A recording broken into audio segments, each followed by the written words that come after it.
nahuli na si Bato? Hindi. Hindi po. Nahuli na po ba siya? Hindi po. Hindi po. No? Grabe din po yung nangyayari sa ating kapaligiran. Po? Mapapaisip ka na kung ang ating mga leader ay ganyan, ano na talaga ang tunay na kulay ng politika sa ating bansa. Amen? Kaya nga po ang ating pag-asa ay wala sa tao, wala sa mga politiko, kundi nasa Panginoong Jesus. Amen? So, ang special po sa araw, walang makakahula. Nagsisimula po siya sa letter P. Letter P, kasunod letter E. Passover. E na nga Passover. So ngayon po ay araw ng Pentecostes or Pentecost. Pentecost po ngayon. Kaya nga po nakakalungkot kasi ang mga ibang simbahan ay hindi po nila tinatalakay. No? Pero Pentecost po ngayon. Kanina na nanalangin ako, sabi ko, Lord, ang daming bago, salamat. Pero parang karneng-karne po ang pag-uusapan natin ngayon. Pero si Lord naman ang nagpapaliwanag, ano po? At hindi na din po tayo dapat magpa-baby sa ating pananampalataya dahil hindi po talaga biro ang mga nangyayari sa ating kasalukuyang panahon. Mulit-muli, hindi tayo nananakot kundi nagsasabi at nagbababala na dapat po tayo ay maging handa upang tayo ay hindi mapahamak. Kasi po, ang Iran po ay naka-high alert ngayon dahil po sa 72-hour period na window na ibinibigay ng Israel at United States na po. So hindi mo alam kung sino ang mauuna. Pero kailangan nating malaman na ang mga tactical nukes ay nasa ilalim na ng dagat, ang mga submarine po ay nasa ilalim na ng dagat as we speak. So, ini-encourage ko kayo na unawaing mabuti at intindihin ang sustansya ng ating pag-uusapan dahil ano man ang nangyayari sa ating kapaligiran, wala tayong dapat katakutan dahil ang Panginoon ang ating kalasag. Amen? Siya ang ating tanggulan. Kaya tayo po ay na-excite na magbalita nito at hindi po tayo natatakot. No? So ngayon po ay araw ng Pentecostes or Pentecost. Ano po ba ang dahilan kung bakit naging Pentecost ito? Unahin po natin gusto ko pong i-explain sa atin ng ang Hebrew alphabet po. Paki-on nga, Jess, please. Okay. So, nakikita po ba? Tandaan po ninyo, meron pong mulit-muli po sa mga bago natin, sa mga baby natin, at saka po sa mga mature natin, kailangan po natin unawain ito dahil po ito po ay napapanahon at ito po ay napakaganda. So, Tetragrammaton. Sa Tetragrammaton po, mayroon pong tinatawag na 4 na Hebrew letters na pinagdidikit-dikit na wala pong vowel. Puro consonant. Kagaya ng Yahweh. Yod, He, Vav, He. So makikita mo po dyan, ito po yung 22 alphabet ng Hebrew or Aramaic po, sa panahon ng Panginoong Jesus. Ang napakaganda po sa Panginoong Jesus, sa kanyang salita, ang bawat letter ay may katumbas na simbolo. Kunwari, Aleph is ang pictograph niya ay ox or head of the ox, meaning leader. So, diba Aleph and Tav. Alam niyo si Lord mahilig siyang mix and match. Alam niyo po yan? So, kada letra na lumilipat sa kabilang salita, nagkakaroon ng iba at makapangyarihang kahulugan. So, naintindihan? Ngayon, si Lord ay also mathematician. Hindi lang siya scientist, siya ang gumawa ng science. Siya rin po ay mathematician. Siya din po ay naglagay ng coded number sa kanyang salita. So, ang mga salita niya, ang alphabet niya, ay may kahulugan na number, kagaya ng Aleph is 1 at ang pinakadulo ay 900. So, kung ano ang gusto niyang palabasin sa isang salita, naka-code po yun at pag itinotal mo, merong number, kunwari, 726. Kapag po sinabing 726 sa salitang Hebreo, yun po ay pumapahulugan sa rapture. So, ang mga eschatologists, kahit po hindi sinabing rapture, pag nakakita ng 726, rapture po ang alam, ang naigkakaintindihan. kabutihan. So, naintindihan natin? So, napakalalim ng salita ng Panginoon. Kaya po, gusto ko kayong i-encourage na nandito ko ngayon, hindi para lang umupo at makinig, kung hindi para unawain ang tunay na sustansya ng salita ng Diyos. Amen? Sino po dito ang hindi makasalanan? Hindi makasalanan. Sino naman dito ang makasalanan? Amen. Uy, meron ding hindi makasalanan. Sana all. Pero, sige po, biro lamang po ha. Biro lamang po. Ano po? So, ang ating pong main verse ay manggagaling sa Genesis 1 verse 2. The earth was without form and void, and darkness was on the face of the deep. And the Spirit of God was hovering over the face of the waters. Okay po? So, maraming magko-contest na ang Panginoon, ang Diyos ay iisa lamang. Subalit, sa unang verse pa lang ng Biblia, in the beginning, Bereshit, sa salitang Hebreo, ang ginamit na po doon ay plural form. In the beginning, God created the heavens and the earth.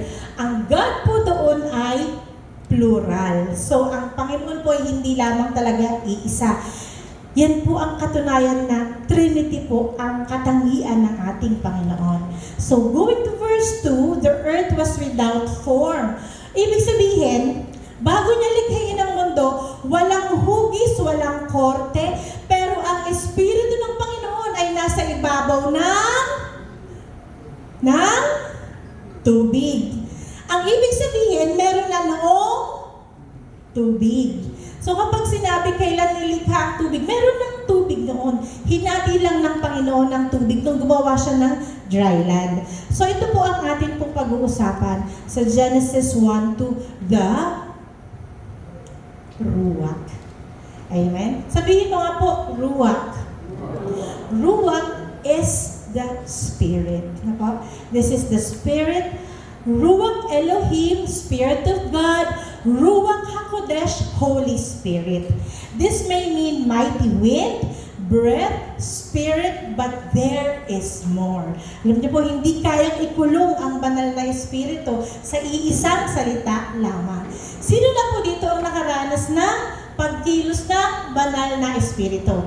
Para sa ating mga babies, meron pong Diyos Ama, Diyos Anak, at Diyos Espiritu Santo.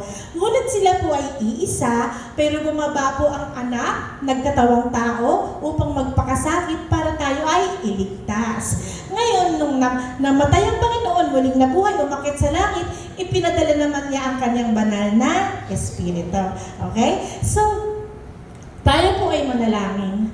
Mahal na Ama, iniimbitahan namin ang banal mong Espiritu sa umaga na ito, Panginoon. Salamat, Lord God, sa araw na ito. Cover us, O God, with the blood of Jesus. Wasakin mo ang lahat ng gawa ng kalaban, O God, sa aming buhay at sa lugar na ito, sa mga oras na ito, sa pangalan ni Jesus, O God.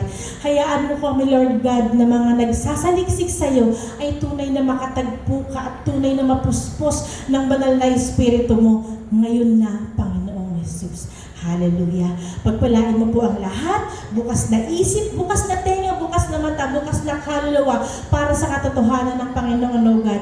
Itago mo po ang inyong lingkod sa inyong likuran, Lord God. Gamitin mo po ang inyong salita, pakabanalin mo po ang inyong salita, at gamitin mo po ito upang maluwalhati ang Ama, at ang Ama ang magluluwalhati sa Anak, at ang Espiritu ang magpapatnubay sa bawat isa sa mga oras na ito. Salamat, Ama, sa iyong parangal at papuri sa pangalan ni Jesus. Ang lahat ay nagsabi ng Amen. Palakpakan natin ang Panginoon. Hallelujah. So, ang pag-uusapan natin ay ang banal na Espiritu. Okay po?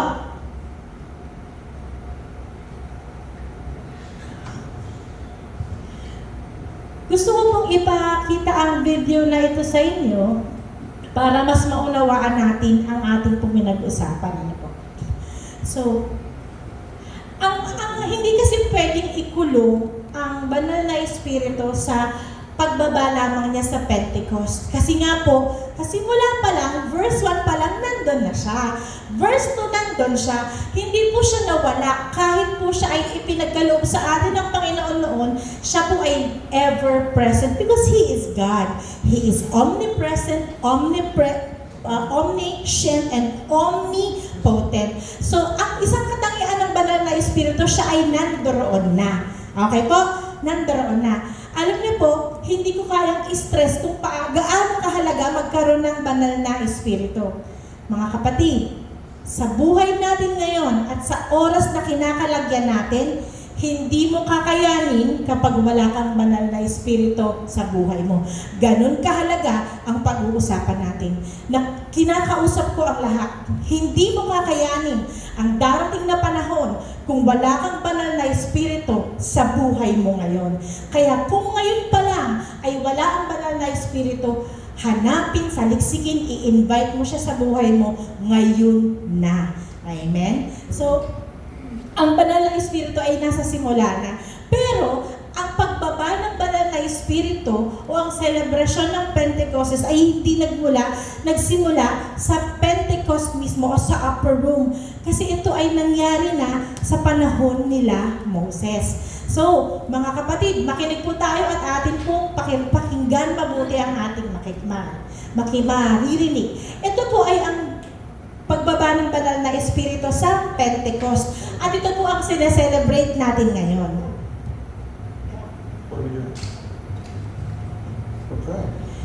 So, ganito po ang pagkilos ng banal na Espiritu. Your will be done on earth as it is in heaven. Give us today our Father who art in heaven. Hallowed be your name. Your kingdom come. Your will be done on earth.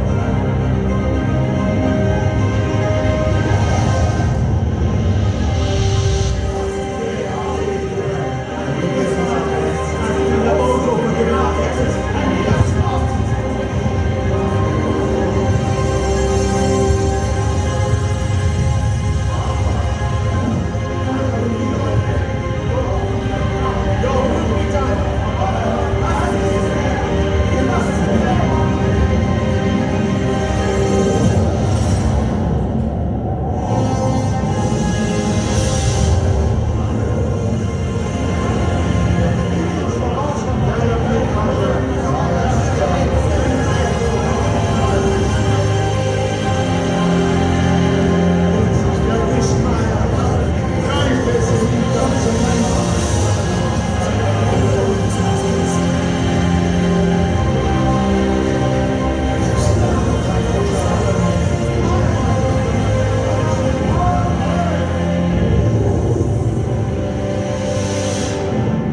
Amen. So, yun po ang pagbaba ng banal na Espiritu pagkatapos na umakyat ng Panginoong Yesus. Ang mga disipulo po, ang 120 people sa upper room ay nakapagsalita ng iba't ibang lengguwahe. Ano po? So, yun po ang tinatawag nating Pentecost. Ano po? Yun ang tinatawag nating Pentecost. Basahin po natin ang sinasabi ng salita ng Diyos. Ano po?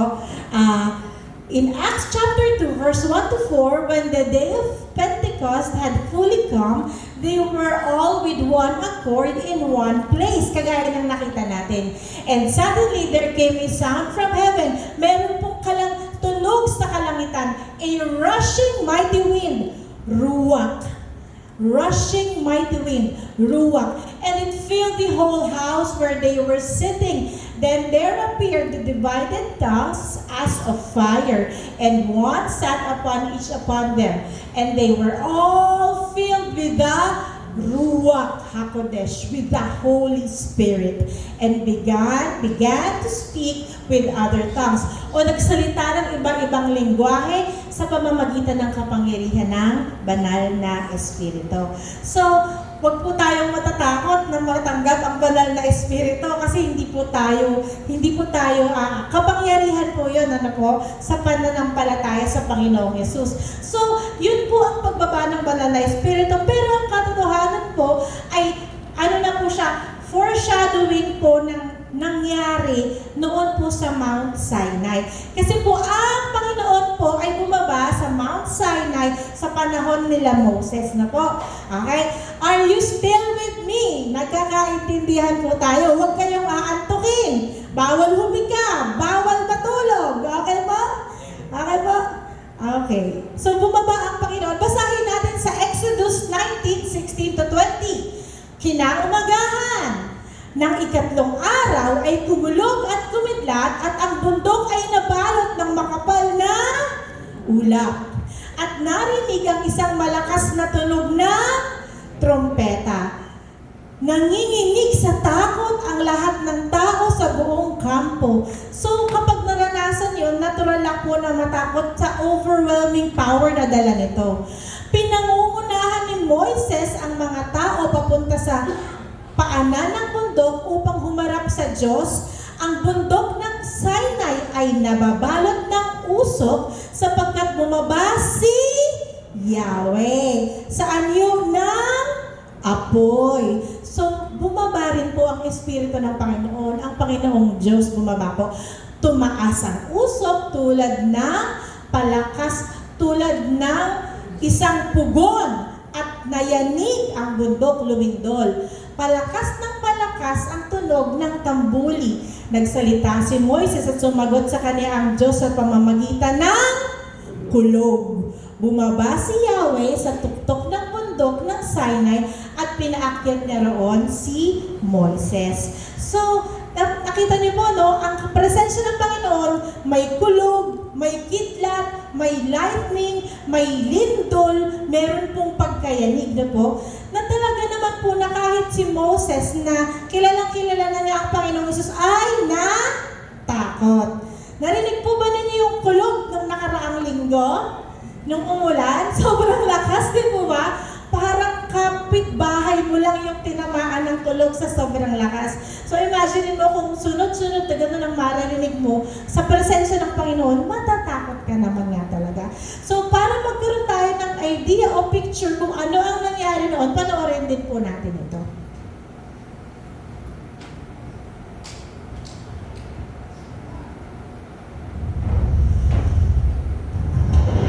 On the morning of the third day, there was thunder and lightning, with thick cloud over the mountain, and a very loud trumpet blast.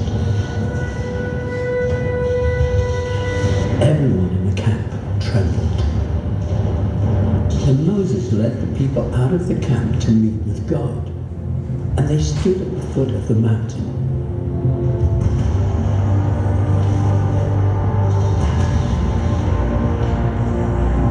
Mount Sinai was covered with smoke because the Lord descended on it in fire.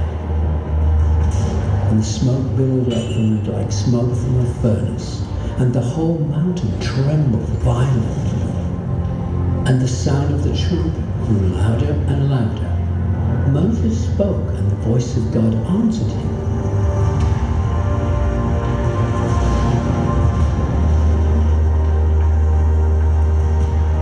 The Lord descended to the top of Mount Sinai and called Moses to the top of the mountain. So Moses went up, and the Lord said to him, "Go down and warn the people so they do not force their way through to see the Lord, and many of them perish.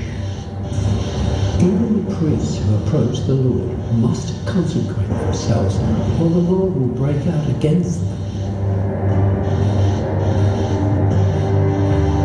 And God spoke all these words: "I am the Lord your God, who brought you out of Egypt, out of the land of slavery. You shall have no other gods before me. You shall not make for yourself a graven image. You shall not misuse the name of the Lord your God. Remember the Sabbath day by keeping it holy. Honor your father and your mother. You shall not murder. You shall not commit adultery. You shall not steal. You shall not give false testimony against your neighbor.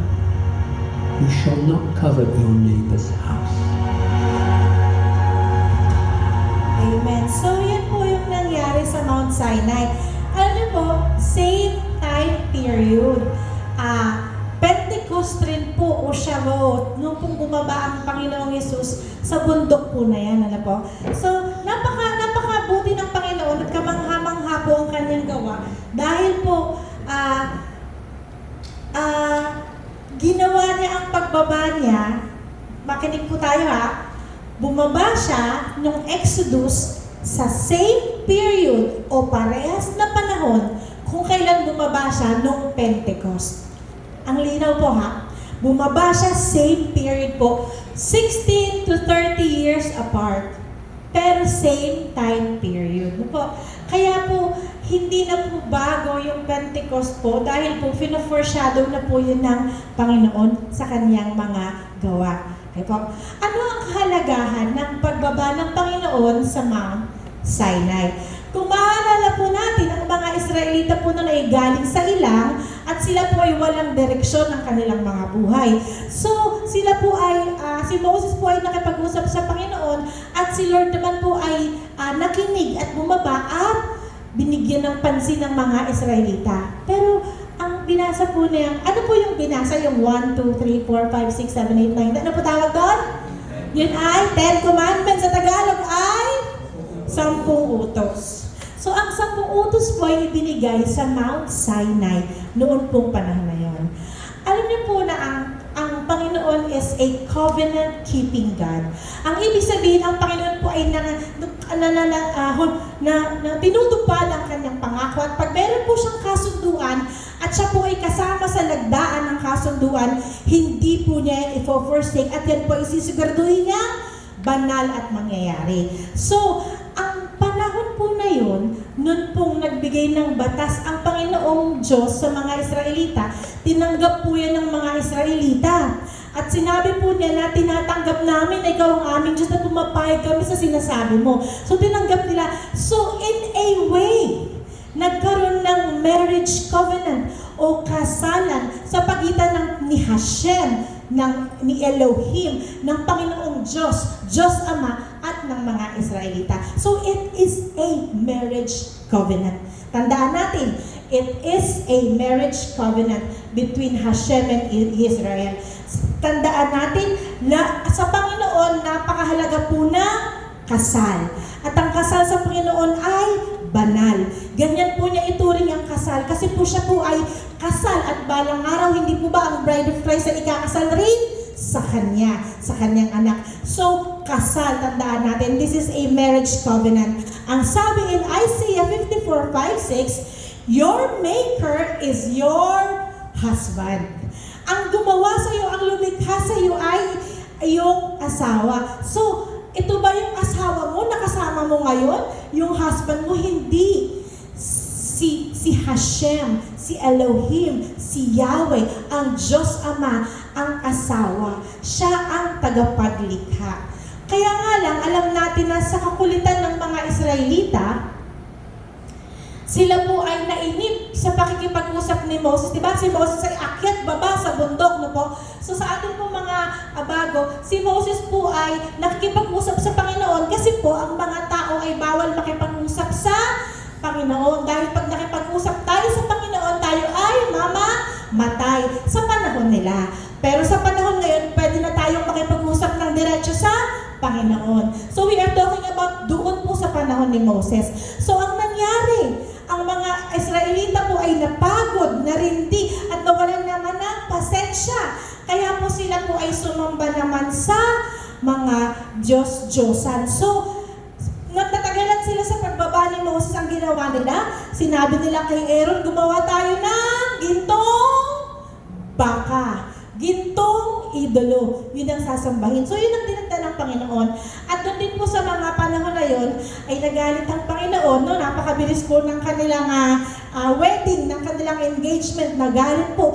Naging idolatrous na po ang bayang Israel. At ganun rin po ang nangyayari sa atin sa mga panahon na ito. So, nagiging idolatry. Ang ibig sabihin ng Panginoon, kung ako ang asawa mo, maging tapat ka sa akin. Kung ako ang tag-provider mo, tagapaglikha mo, at may covenant tayo, meron tayong kasunduan, i-keep mo ang covenant natin. Yun ang gusto ng Panginoon. Pero yun nga tayo mga bilang tao ay lagi na lang pong pumapalya.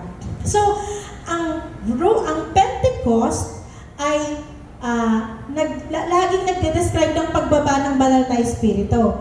Pero, napakayaman ng Pentecost para ikulong mo lamang siya sa upper room. Kaya po iniisa-isa natin na ang banal na espiritu na bumaba noon pa man, nandoon na, nandirito na, at hanggang sa wakas ay nandoon din. Kaya po, ang Pentecost rin po ay bago mangyari ang pagbaba ng banal na espiritu ito po ay inutos ng Panginoon na i-celebrate. So sa atin pong mga magagaling na linang students, ano-ano nga po ba ang 7 feasts of the Lord? Feast of Passover, unleavened bread, first fruits, Pentecost, Day of Feast of Trumpets, Atonement, and Tabernacles. So sa ating mga bago, makinig po tayo ang fiesta po ay hindi ang fiesta na kisanayan natin. Ang fiesta po ay hindi yung fiesta ni Santo Niño o fiesta ni Santa Clara. Hindi po yan ang fiesta ng Panginoon. Ang fiesta po ng Panginoon ay ito pong mga nakikita ninyo sa harapan ninyo. Kaya naman po ito po ang mga fiestang tinutupad niya isa-isa. Okay po? So, kapag po ang fiesta, ito lang po yung fiesta na ina-honor ng Panginoon. Basahin natin, dahil po tayo ay nasa Pentecost, nasa Feast of Weeks na po, paano nga po ba tayo nakarating sa Pentecost? Ang sabi ng Panginoon in Leviticus chapter 23, verse 15 to 17. And you shall count for yourselves from the day after the Sabbath, from the day that you brought the sheaf of the wave offering, 7 Sabbaths shall be completed. Ang ibig sabihin po nito, 7 Sabado. 7 times 7 equals 49. Very good. So, ang sabi ng Panginoon, verse 16, count 50 days to the day after the 7th Sabbath. Ang sabi po niya, count 50 days to the day after the 7th Sabbath. Then you shall offer a new grain offering. So, ang 7th Sabbath po, ito po yung simula nung Passover. So, kung ang Passover ay April 4, ang Feast of Passover, April 4, at 50 days, darating ka sa May 24. May 24. So, talaga pong Pentecost po ito. Legit po na Pentecost po ito. Kasi bumilang ka ng 50 days pagkatapos po noon, April 4. So, you shall bring from your dwellings 2 loaves of 2/10 of an ephah. Ang 2/10 of an ephah po ay sukatan lamang nila yan. They shall be of fine flour, and they shall be baked with leaven. They are your first fruits to the Lord.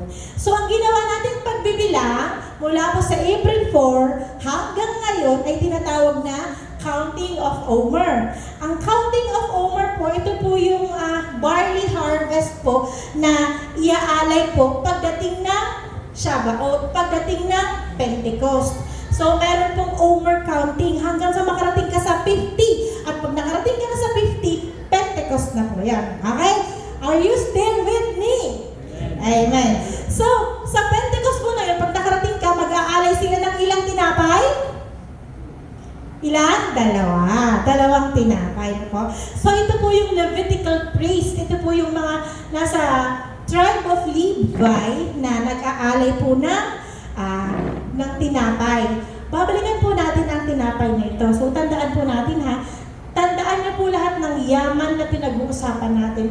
Kasi napakahirap pong i-discuss lang ng isang preaching Pero also po, the Ruach, the Holy Spirit, the Ruach HaKodesh, the Holy Spirit of the living God, is under oath. Siya po ay under oath. Under oath, searching for the bride. So, po natin malaman kung bakit. So, ano ba ang kinalaman talaga ng ruwak o ng banal na espiritu sa ating pananampalataya. Napakahalaga. And I can confidently say, nandito ko ngayon because of the ruwak. Pinapunta ka ng banal na espiritu ngayong umaga na to. Kasi meron siyang mensahe para sa ating lahat. Diba? Kilala niyo po ba si Eleazar? Sino pong nakakakilala kay Eleazar? Sino po si Eleazar?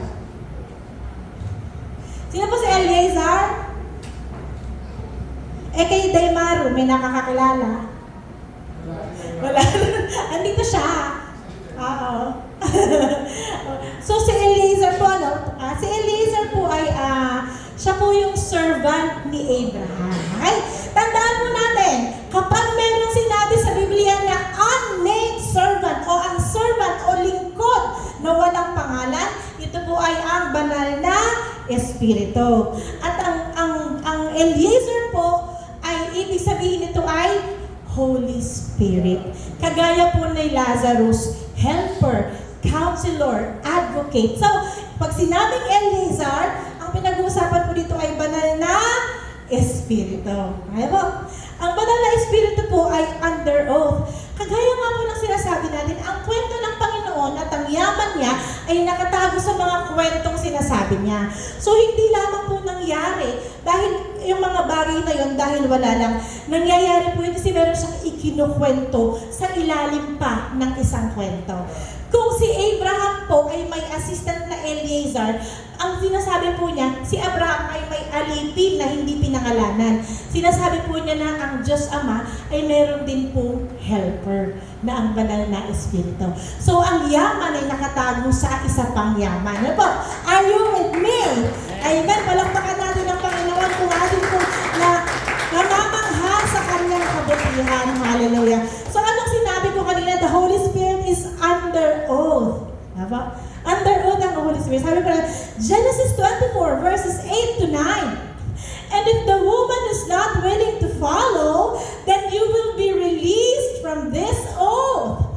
Only do not take my son back there. So the servant put his hand under the thigh of Abraham, his master, and swore to him concerning this matter. So, si Eleazar po ay isang unnamed servant. Kapag sinabi nasa niyo dyan, wala pong Eleazar dyan. Servant lang lagi. Kasi ang Holy Spirit po, humble po siya.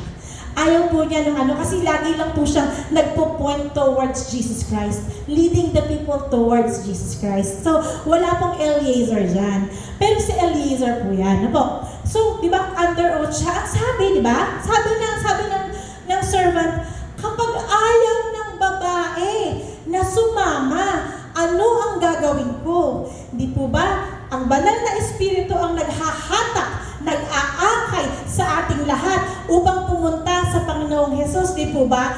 Ngayon, kahit anong pilit ng banal na espiritu, tapos ayaw mo pa rin sumama, ang sabi ng Panginoon, nire-release kita, Eleazar, sa oath na tinumpaan mo. Dahil ayaw naman niyang sumamba sa akin eh.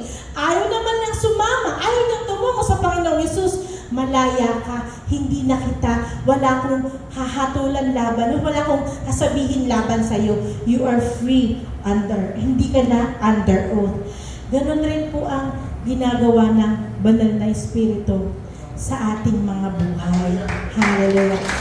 Kahatakin ka niya, ililid ka niya, papapuntahin ka niya sa simbahan, pakikinigin ka niya ng mga salita ng Diyos. Pero kung ayaw mo talaga, He will be released from that oath and you will be held accountable. Ikaw na ang accountable, hindi na ang banal na espiritu. So, yan po ang ginawa ni Abraham kay Eleazar sa paghanap niya kay Rebecca, na magiging asawa ni Isaac. Very good. So, maliwanag po tayo doon, Ngayon po, so, on the way, naghahanap po sino po ba naghahanap ng mapapangasawa? Sabihin niyo po sa banal na espiritu, dalhin po sa inyo. Huwag niyo pong hinahanap kung saan-saan. Banal na espiritu, siya na po ba? Tanungin mo nga. So, ganun po ang pamamaraan po. Ano? So, yan po, ang under oath, ang banal na espiritu, pero depende na po yan sa babae. Sino po ang babae na tinutukoy? Hindi lamang si Rebecca, kung hindi tayo. Because we are the bride. We are the saints. We are the church. Tayo po ang iglesia. Hindi ni Kristo, iglesia or ecclesia. Tayo po ang Jehovah's Witnesses. Hindi po yun pong relihiyon kung hindi po witness ni Jehovah. Kasi si Jehovah po ay pangalan ng Diyos eh. Ay, ibig sabihin po, kapag mananampalataya ang isang tao, Jehovah's Witness ka. Witness ka ng Panginoon ni. Iglesia ka ni Kristo, ecclesia ka eh. Born again ka. Binago ka ng Diyos eh. Hindi po yan yung group. Never po yan na group. Tandaan natin. Kaya hindi po tayo maliligtas kasi nagsimba tayo ngayon. Yan po ay ang tunay na pagbabago ng buhay sa pamamagitan ng banal na espiritu at pagsunod sa Panginoong Hesus. Amen? Amen po ba? May inaantok po ba? Wala, konti lang. Isa lang naman nakapikiti. Okay. Punta po tayo sa Genesis 24, 62 to 67.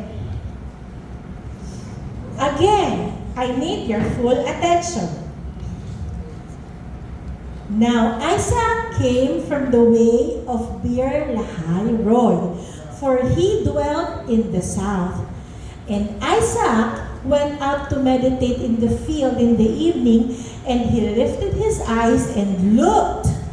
There camels were coming. So si Isaac ay nananalangin, nasa field siya, at nakakita niya na siya ay mayroong dumarating na camel. So from afar, mula sa baba, nakita niya ang dumarating na karwahe. Nandoon na si Isaac, ano po?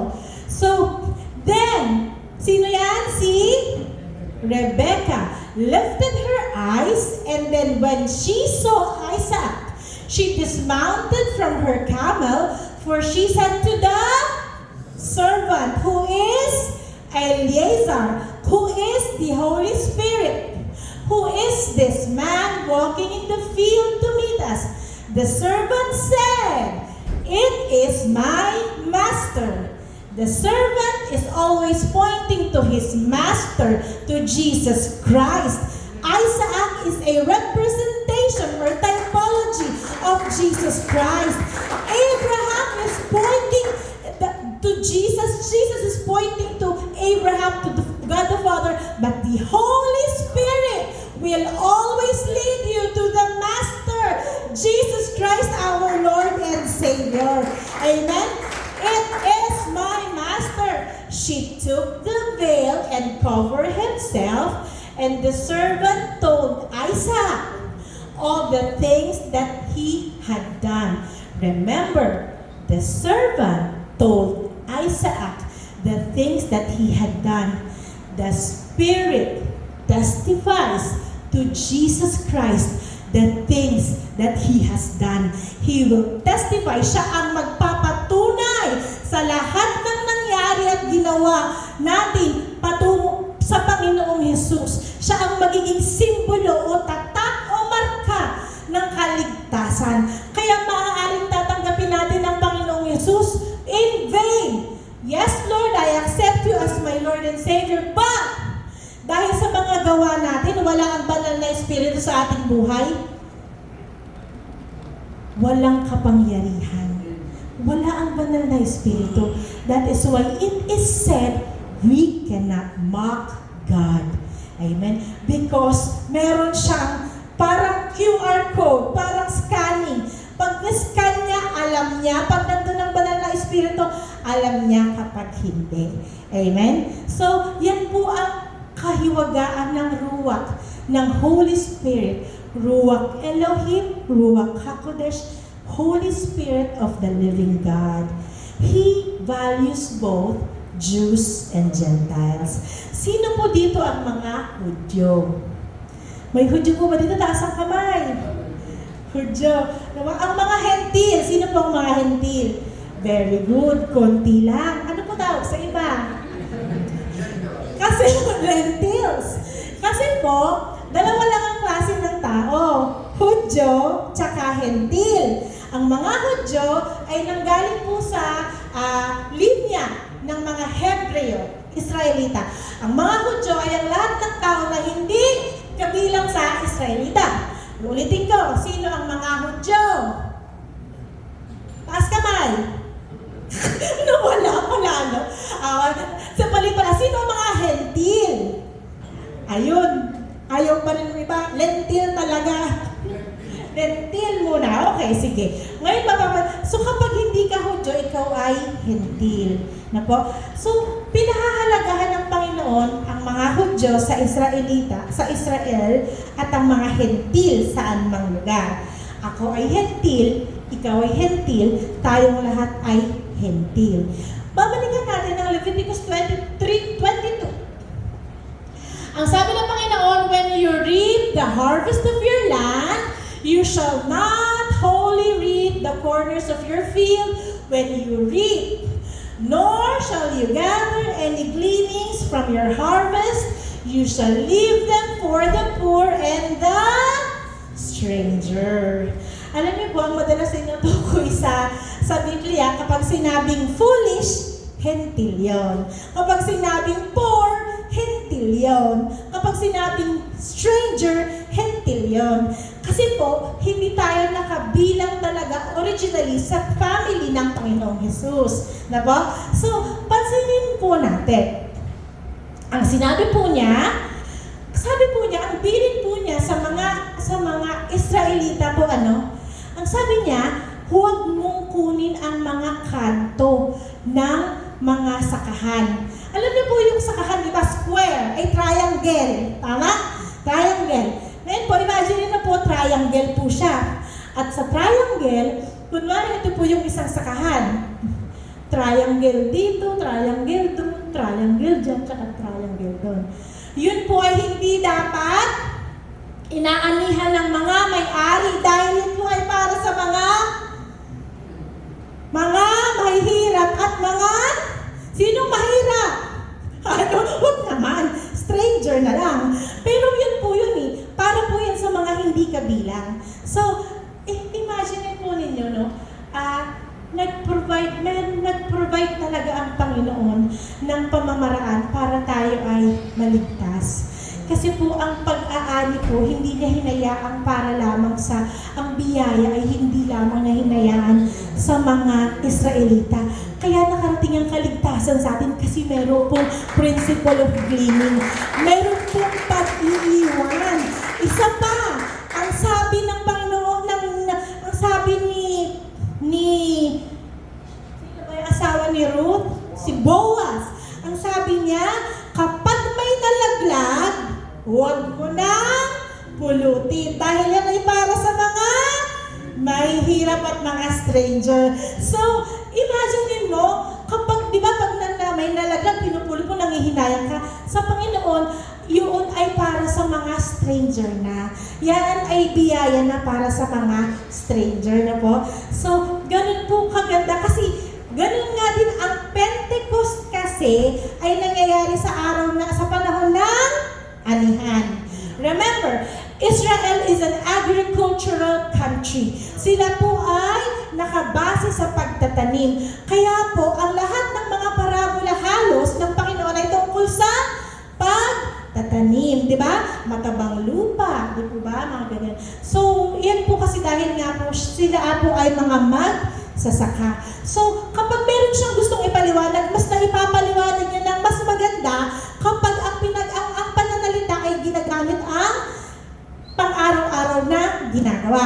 Kunwari, gusto kong i-convey sa inyo ang isang mensahe. Anong gagamitin po kayang araw-araw na ginagawa natin? Ano palagay nyo? Cellphone? Araw-araw na ginagawa, magkakaintindihan tayo. O kapag nakakalungkot kapag wala ng data, ganyan. O magkakaintindihan tayo kasi naiintindihan natin ang experience noon, di po ba? So, mas madali tayong makakonvey ng isang thought. Ganun ang ginagawa ng Panginoon. And as we have said, the Holy Spirit always points us to Jesus Christ. Po, bakit? Kasi po, di ba, ang sabi ko nga kanina ay pagtatanim po ang gawain sa Israel. At ang Pentecostes po ay nangyari sa panahon ng anihan. At ang anihan po ay harvest at ang simbolo po nito ay end of the age or harvesting of souls. Yan po, uulitin ko, mga babies, ang mga kayamanan ng Panginoon ay laging nakatago at sa pagtago nun, mayroon pang mas malalim at sa isa pa pong level nun, may mas malalim. 4 na level po ang misteryo ng Panginoon. Kung ano ang nababasa natin, that is the superficial. Pero kung gusto mo talagang aralin ang rami pa sa isang salita lang, kayang maubos ang isang oras o baka kulangin pa. So naalala natin si Ruth, ano po? Si Ruth, siya po ang naging asawa ni Boaz. So, si Ruth po ay parang tayo. Siya po ay isang estranghero. Siya po ay isang hentil. Kasi po siya po ay nasama lamang sa kanyang mother-in-law na si Naomi na totoong Hudyo o totoong Israelita. Ano po? Ngayon, sila po ay napunta doon sa Israel sa panahon ng anihan. Kagaya nga po ng sinabi natin kanina na po, the Holy Spirit always points us to Jesus Christ. So si Ruth po ay tayo. Si Ruth po ay hentil na kagaya natin. Ano po? So, nung nagpunta po siya doon, dahil po sa kanyang katapatan, dinala po siya ng banal na espiritu doon, siya po ay hindi nang laban, siya po ay sumunod at nakita po ng Panginoon ang kabutihan na to, kaya po siya ay pinagpala. Kaya po doon niya natagpuan si Boaz. At si Boaz naman po ay isang representation ng Panginoong Jesus. Dahil si Boaz po ay kanyang kinsman redeemer. Tandaan po natin, kasal kanina ang Israelites. Ngayon po, si Naomi, si Ruth po ay isang balo. At nung nabalo siya, sumama siya kay Naomi at doon po niya nakilala si Boaz. Babalikan po natin mamaya ang istorya ni Boaz at ni Ruth at ni Naomi. Ang nakakatuwa po dito, nangyari po ang kasalan nila sa panahon ng Pentecost. So, ang ibig sabihin, isa pa po siyang level o layer ng kamanghamanghang gawa ng Panginoon kung bakit po siya ay sa panahon na ito ikinasal. Ano po? Doon po niya natagpuan ang kanyang kinsman redeemer. Kanina sinabi natin na kasal ang mga Israelita sa Panginoong Hesus. Ang mga Israelita sa Panginoong Diyos sa Mount Sinai. Kinasal naman si Naomi kay Boaz sa panahon ng Pentecost. Tandaan lang natin, ano? And also, the Holy Spirit or the Ruach has uniting power. Ano nga sa mga tagalinang ang power in Hebrew? Ito ay tinatawag na dunamis. Dunamis or dynamite. It has a uniting power. Alam niyo po, also, God is in the business of redemption and union. Di po ba? Kung matatandaan natin, meron pong nangyari sa Tower of Babel in Genesis 11:6-9. So, sino po ang nakakaalam ng Tower of Babel? Tower of Babel. Ang sabi po, and the Lord said, indeed, the people are one and they have one language. This is what they begin to do. Now, nothing that they propose to do will be withheld from them. Come, let us, plural, Diyos Ama, Diyos Anak, Diyos Espiritu, go down and confuse their language so that they may not understand one another's speech. So, ito po yung nangyari sa Tower of Babel. Nagkahiwa-hiwalay po ang kanilang lengguwahe. Gusto ko pong panoorin natin to, intindihin natin so we can further understand the purpose of the Lord in uniting His church.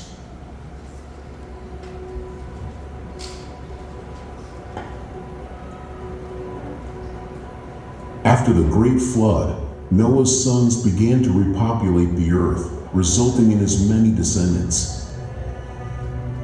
Among them, there was a mighty man, the leader of mankind, called Nimrod, and he was the great-grandson of Noah. During that time, mankind spoke only one language. As time goes by, they traveled from the east and settled at a plain in the land of Shinar. Led by Nimrod, they desired to make a name for themselves by building a mighty city with a tower which topped reaching up into the heavens. They were determined to unite and settle in the land of Shinar. As the people worked on the tower, God saw everything. He saw pride and arrogance had taken over them. And if this continued, their hearts would turn away from God and mankind would once again fall into wickedness and evilness. To prevent this, God baffled their language. This caused them to not understand each other's words. Their communication jumbled and became incoherent, which caused them unable to work together anymore. The unity they once had was gone, and the building of the city and the tower stopped at once. Naturally, the people who understand each other grouped together and formed their own communities. They spread out all over the earth, with each group going their own way.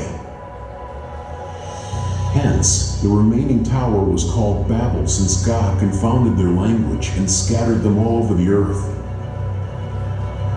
From then, people started to speak different languages with their own cultures.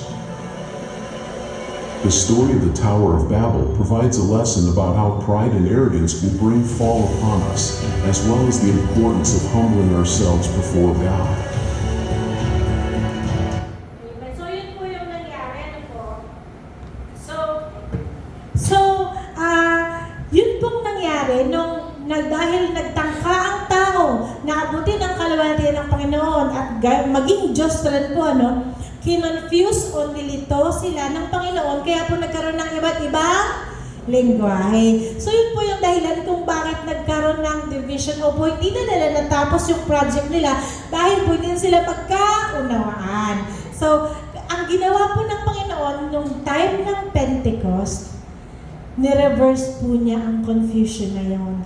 At ang ginawa po niya nung pagbaba ng banal na Espiritu, bagamat po iisa ang lengguwahe nila, nakapagsalita po sila ng iba't ibang lengguwahe na nauunawaan po ng mga taong nagsasalita ng native language na yun. Nireverse ng Panginoon ang Tower of Babel sa Pentecost.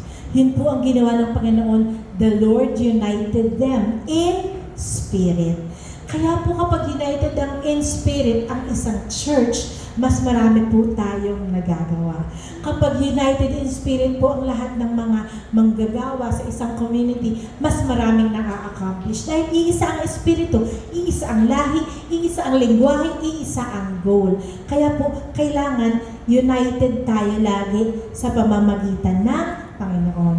Pero alam niyo po ba, na sa mga panahon ngayon ay mauulit po ang Tower of Babel? Amen? Kasi narinig na po ba ninyo ang plano ng sino po yung nakakalam na maraming data centers dito sa atin? Alam niyo po yung data center? Sino po nakakalam ng data center? Siguro yan. Sige. Bro, ano ang idea sa data center? Quick lang. Isang perspective lang. Sige kasi mas alam mo yun, sa software. Parang ang di ba usually, yung mga computers na nakalagay sa isang storage facility na doon gumagana ang mga internet, ang mga search webs, ang mga search engines, ang mga Facebook, Twitter, lahat doon nakalagay, di ba? Actually, ang sabi po nila, napakalakas gumastos ng tubig at kuryente ng data center. Ang sabi niya, kapag katabi ka ng data center, nauubusan daw ng tubig at supply ng kuryente ang mga karating po. Pero hindi mo po ba naisip kung bakit merong data center? Hindi po ba ninyo naisip kung bakit libreng mag-Facebook, di ba? Sa mundo na to, lahat may bayad. Pero bakit kapag nag-Facebook ka, libre? Sa mundo na to, lahat sinisingil sa'yo. Ang sabi nga, ang sweldo mo, itinax mo na. Pag kumain ka sa labas, tataksan ka nila ulit, di ba? Pag bumili ka ng shampoo, may tax rin yun ulit. Pero bakit ang mga apps na ito, Twitter, Facebook, kahit ano pa man, yun lang ang ginagamit ko. Pero ang tanong, bakit libre? Diba? Bakit kailangan na money is in Savannah Hotel? Bakit kailangan nag-check-in? Money is doing the grocery. Money is at home watching Netflix. Di ba may mga ganun na mga tao ginagawa?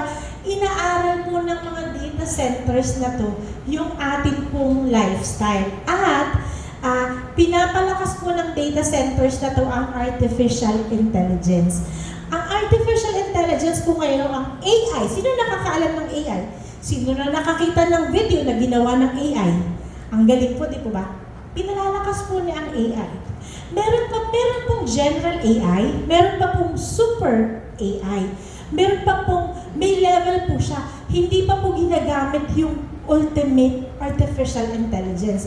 Pero ang totoo, yung mga nagdedirect ng transaction natin, naglalagay ng mga post natin, hindi naman na po taong gumagawa niyan. Sino na po? Artificial intelligence.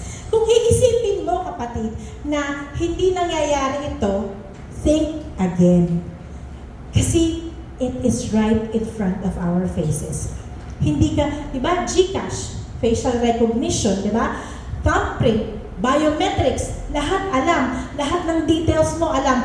Tanong, meron pa bang nakatago sa internet sa mga detalye natin? Sagot, wala na. Hindi lang alam ng ibang tao, pero ang AI alam niya, di ba? Pati ang password mo, sino nakakalam ng password mo? Artificial intelligence, kasi ikaw magpipin. Pero, nasa sa kanya kung i-accept niya o hindi. Kasi alam rin niya eh. Kasi kung hindi niya alam, pag in-enter mo, hindi niya ma-access yung account mo. Tama? So, alam din ng artificial intelligence ang password mo. Ang lahat ng detalye sa buhay mo. We have allowed artificial intelligence to meddle with our lives. Kumbaga parang nasanay na tayo sa comfort. Pero minsan, ang comfort na to, ano nga ba talaga ang kapalit?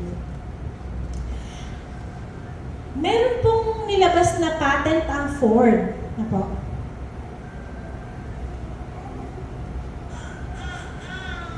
Meron pong nilabas na patent ang Ford. Are you still with me? May nilabas na patent ang Ford.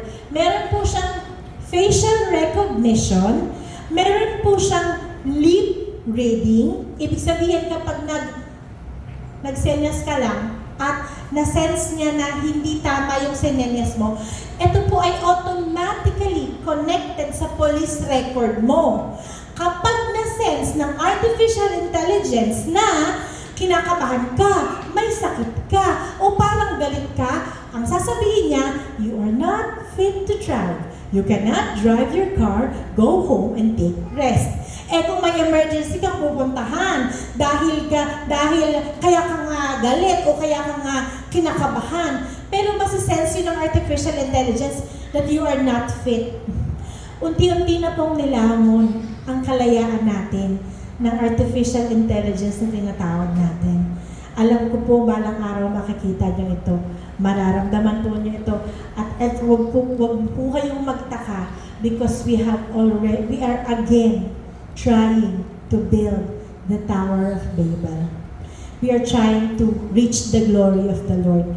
Sino na pong nakarinig na mga batang napoproduce wala sa sinapupunan? Nasa bote napoproduce sila. Mas masahol pa nga tayo sa Tower of Babel eh. Kasi ginagaya natin, kinakopy natin ang mga ginagawa ng Panginoong Jesus. So, once again, meron pong judgment na naghahantay dito. Ano? So, kailangan nating alam, kailangan tayong ready, kailangan nating pag-usapan. Balikan natin ang marriage covenant ng Israel kay Lord God, kay Abba, kay Yahweh. Ano po? So, balikan natin. Kailangan ko po ulit ang inyong buong atensyon. So, ikinasal ang Panginoong Diyos sa mga Israelita sa bundok ng Mount Sinai. At doon po sila nagkaroon ng covenant. Pero, ang Israel po ay sumira sa kanilang covenant. Kaya po sila ay naging adulterous. No po? Ngayon, ano po nga ba ang tawag sa Law of Moses, sa Torah, o sa Old Covenant? Ang sabi in 2 Corinthians 3:6, who also made us sufficient as ministers of the new covenant, not of the letter. The letter are the 10 commandments, the written law of Moses on the tablet. Yun ang letter. Ang sulat ay ang 10 utos. Yun ang 10 commandments na inilagay ng Panginoon sa tablet o sa bato. Ang sabi ng Panginoon, for the letter kills, but the ruach gives life. Okay po? So, kasal sila na po, di po ba? Kasal sila, kaya nga lang, based po doon sa 10 commandments. Sa batas po ng Panginoon, tingnan po natin ha, sa batas ng Panginoon, di ba, kasal ng Panginoong Hesus sa mga Israelita. Nangalun niya ang Israel. Tanong, kasal pa rin ba ang Israel sa Panginoon? Ang sagot, kasal pa rin. Hindi naman sila nag-divorce. Hindi naman sila, nangalun niya ang Israel, pero kasal pa rin sila. So, in the law of the Lord, kailangan mamatay ang lalaki para maging malaya ang babae upang makapag-asawang muli. Kinailangang mamatay ang Panginoong Hesus upang makalaya ang Israel sa covenant na pinirmahan niya sa Panginoong Diyos sa Mount Sinai upang siya ngayon nakapagtumanggap sa Panginoong Hesus, ang Israel din ay maaari nang makapagpakasal sa Panginoong Hesus dahil ang lumang kasunduan ay wala na. Ang 10 commandments ay burado na at dahil sa pagkamatay ng Diyos ng kanyang dugo na dumaloy, ang kasal ay napawalang bisa, malaya na ang Israel ngayon. At kung tatanggap sila sa Panginoong Hesus, sila rin ay maliligtas. Amen! Hallelujah! Palakpakan natin ang Panginoong Diyos. Kinailangan mamatay ng Panginoong Hesus upang mapawalang bisa ang kasal na kinasangkutan niya. Sa kabutihan niya, isinugo niya ang kanyang anak. Hindi para sa kanya, hindi lang para sa atin, kung hindi para sa kanyang bayan na nangalun niya. Na ngayong malaya na sila, pwede silang pumunta sa Panginoong Hesus upang magkaroon ng buhay na walang hanggan at kaligtasan. Purihin natin ang Panginoon, palakpakan natin ang kanyang kabutihan. At yan rin ang kabutihan na ina-offer ng Panginoon sa iyo ngayon. Gaano ka man ka-adulterous o kalangangalun niya o gaano man tayo kasama o karumi, pwede tayong bumalik sa Panginoon dahil nasa dugo ang kaligtasan. Dumanak na ang dugo para sa atin at ang lahat ay tapos na through the blood covenant of Jesus Christ. This is Pentecost. This is Ruach. This is Jesus. This is God. Holy, holy, holy. Worthy, worthy, worthy. Napakabuti ng Panginoon at wala siyang katulad at wala siyang kapares. At ginawa niya ang lahat para sa iyo, para sa akin, para sa ating mga hentil, para sa mga Israelita. All at once. Hindi ba nakakamangha na nagawa niya ang lahat ng mga bagay na ano man ang sinasabi ng batas, hindi niya winasak o sinira ang batas. Tinupad niya ang batas para bigyan tayo ng buhay at kaligtasan. He fulfilled the law, fulfilled the prophets, and fulfilled in giving us new, eternal, and everlasting life. Kapatid, panghawakan mo ang buhay na yan. Bigay ng Panginoon sa iyo. Pahalagahan mo ang banal na Espiritu na may kapangyarihan at nag-iisang kapangyarihan upang ihatid ka sa Panginoong Hesus. The Holy Spirit always points us to Jesus Christ. Hallelujah. Ang banal na Espiritu, ang atin pong faithful witness. Like the moon, the faithful witness. Malaya na po ang kanyang hinirang. Nakalaya na po sila sa kasunduan. Ang sabi po in Ephesians chapter 5 verse 22 to 23, wives, submit to your own husbands as the Lord, for the husband is the head of the wife, also Christ is the head of the body. He is the Savior of the body. Maaaring kasal po ang pinatutungkulan nito sa mga mag-asawa, pero mas inuuna po nito ang relasyon ng Panginoong Hesus sa body of Christ. Kung ang katawan ay hindi sumusunod sa ulo, wala siyang part sa katawan na yun. Obedience is the key para maging maayos ang pagsasama ng husband and wife. Amen? It is but customary at marapat lamang na igalang mo ang asawa mo na nagbigay ng buhay sa iyo at nagpakasakit sa iyo. Alagaan mo ang sarili mo habang hinahantay mo ang pagbabalik ng asawa mo. You are married. We are married. Nung tinanggap mo ang Panginoong Hesus, itinanggap mo na ang life that you are married to Him and you have received the Holy Spirit as a seal, as a ring, as a promise of your redemption. You are but holy. Kapatid, kung tinanggap mo na ang Panginoong Hesus, huwag mo nang dungisan ang damit mo. Huwag mo nang dungisan ang kasuotan mo. Maging handa ka. Dahil ang sabi in Revelation 21:19, come, I will show you the bride, the Lamb's wife. Who is the bride? The church is the bride. Ang mga tumanggap sa Panginoong Hesus ang bride. Sino ang Lamb? Ang Panginoong Hesus na inalay. The bride is the Lamb's wife. Revelation 19, this is the verse of this church. Let us be glad and rejoice and give Him glory, for the marriage of the Lamb has come, and His wife has made herself ready. Blessed are those who are called to the marriage supper of the Lamb. These are the true sayings of the Lord. Mga kapatid, God is about marriage. Siya ay para sa kasal, at ang kasal sa Panginoon ay banal. At ang banal ay iginagalang, iniingatan, at inirespeto. Ang sabi ng Panginoon dito, the bride has made herself ready. For what? For the marriage. There is going to be another marriage. Hindi lang yung marriage sa Mount Sinai. It's gonna be a marriage banquet in the clouds together with His wife. Sino ang wife? Tayo na tumanggap sa Panginoong Hesus at magkakaroon ng buhay na walang hanggan.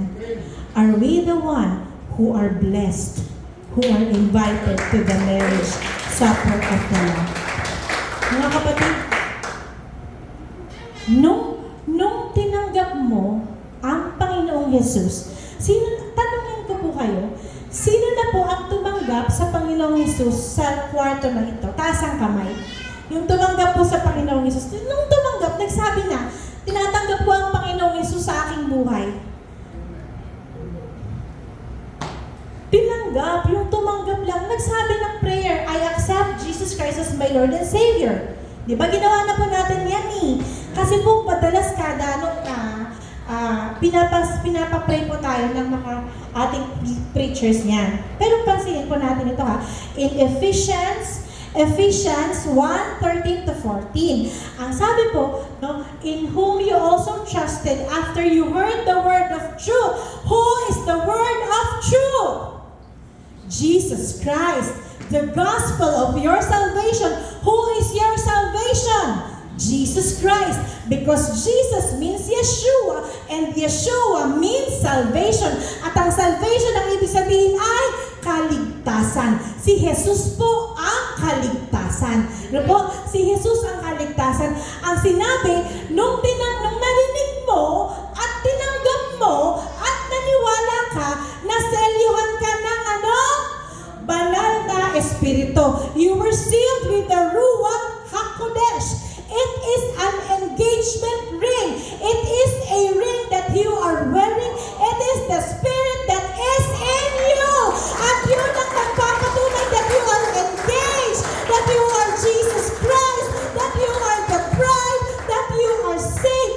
It is the guarantee of our inheritance. Yun ang patunay na tayo ay nakaligtas na sa kasalanan at magkakaroon ng buhay na walang hanggan. Hanggang sa redemption of the purchased possession. Who is the purchased possession?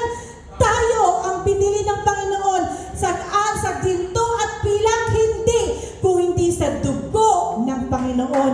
We are the purchased redemption, the purchased possession. At mangyayari lang yon on the day of His redemption. The Holy Spirit will be your mark, will be your guarantee, will be your assurance for a life everlasting. Ang tanong, kasama ba natin talaga ang banal na Espiritu? Mga kapatid, kung wala po ang banal na Espiritu sa buhay natin sa mga oras na to, sinasabi ko na sa inyo with certainty, you are in a very dangerous state. Kung wala po ang banal na Espiritu sa buhay natin. Because He will testify, He will prove to God that we are His children. Ano po? Kung tinanggap natin ang Panginoon at hindi tayo namumuhay para sa Panginoon, our acceptance has been in vain. Because a true follower of Jesus is living a life to please the Lord. Amen. Hallelujah. Kung ating babalikan yung ating pinag-usapan, di po ba, ano po ang ibig sabihin ng kasalanan? Ulit, ano po ang ibig sabihin ng leaven? Sinabi ko na, alam sana ni Michelle eh. Sorry Michelle, bang nakakita. Ano po ang ibig sabihin ng leaven? Kasalanan. Very good, bride of Christ. Ako. Pero hindi po ba kayo nagtataka na bakit sa bilin ng Panginoong ito, ang sinabi po niya ay, you shall offer new grain offering, you shall bring 2 loaves, and they shall be baked with leaven. Tingnan po ha. You shall bring from their dwellings 2 wave loaves of 2/10 of ephahs. They shall be of fine flour or harina, and they shall be baked with leaven. Eh, hindi po ba ang madalas na utos ng Panginoon, walang libadura o walang pangpaalsa, dahil ang pangpaalsa ay kasalanan. Ano po? Pero ang sabi ng Panginoon, the 2 loaves of bread po represents the Jews and the Gentiles. Dahil po man balot tayo ng kasalanan, there is now no Jew nor Greek, there is neither slave nor free, there is neither male or female, for you are all one in Jesus Christ. Dahil nung namatay ang Panginoong Jesus, ang lahat ng kasalanan natin ay binayaran niya. At magkaroon man ng libadura ang buhay mo, kapatid, your sins have already been paid for. That is the redemption of God that is in your life right now. Kapatid, this is gold. This is power. This is the Holy Spirit of God. In 1 Corinthians 15:45, the first man, Adam, became a living being. The last Adam became a life-giving spirit. You have life. You are free from curse, free from poverty, free from sickness. You have life, vitality, good health, vigor. You have life. You have the Spirit. Hindi po pwede ka sabihin mo, born again ka, pero lagi kang nakalugmok sa bahay kasi naaawa ka sa sarili mo. You have life. Hindi po pwedeng born again ka. Ang dami mong kagalit, may hindi ka kinakausap kung saan-saan lugar. You should have life. Asan ang reflection ng Panginoong Jesus? Kung ganyan ang pagkatao na dinadala mo, kung kinakarga mo ang lahat ng sakit, inaako mo, anong mangyayari sa iyo? You will be sick. Pero ang sabi ni Lord, you have life. You are already healed. Lahat ng mga bagay na nagpapahirap sa atin, tapos na. We have life. Kailangan nating makisama ng maluwalhati sa mga kasamahan natin. Kailangan makita ang buhay na dala at bigay ng Panginoon sa ating buhay. You cannot and should not live a life grieving the Holy Spirit. That is the unpardonable sin. The blasphemy of the Holy Spirit. Ang kasalanan po sa ruwak sa banal na Espiritu, ang panglalapastangan sa Kanya ay walang kapatawaran. Respect your wedding ring. Respect your engagement ring. Respect the life. Respect the blood. Ingatan mo ang sarili mo. Igalang mo ang sarili mo para sa pagdating ng Panginoong Yesus. Ikaw ay daratlang banal at karapat-dapat. He is the Ruach. He is with us and He is going to bring us to His Son, Jesus Christ. For when the trumpet sounds, pagtunog ng trumpeta, banal na Espiritu po ang iaakyat niya. At kung ang banal na Espiritu ay nasa iyo, aakyat ka kagaya ni Rebecca to meet Isaac, to meet Jesus Christ in the clouds. Hallelujah. Tayo pong lahat ay tumayo at palakpakan natin ang Panginoong Diyos na mahal. Hallelujah. Sa atin pong mga kasalukuyang panahon, there is no time to play games with the Lord. Sa ating pong buhay, mga kapatid, nandito po tayo dahil meron pong dahilan ng Panginoon. You might think that it's nonsense. You might think, o kaya parang walang epekto sa iyo. O kaya parang wala lang. The Holy Spirit will be freed from the oath na sinumpaan niya sa Panginoon. Hindi na po siya magiging liable sa pagkapahamak natin.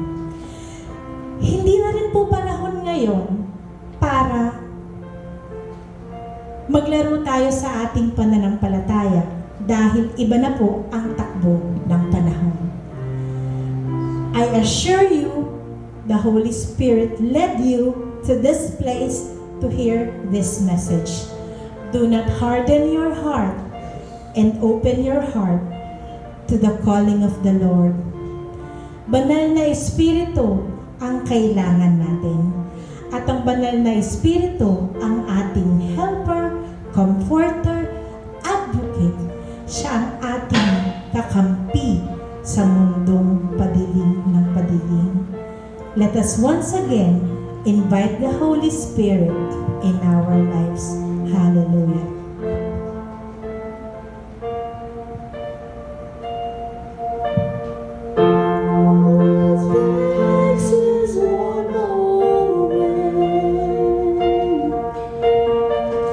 Just one touch from you. Put aside all distraction, 'cause I can for you.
magtapos. Samantalahin po natin ang panahon na ito upang tanggapin ng Panginoong Yesus at hayaan ng banal na Espiritu na maging comforter, maging helper ng ating buhay.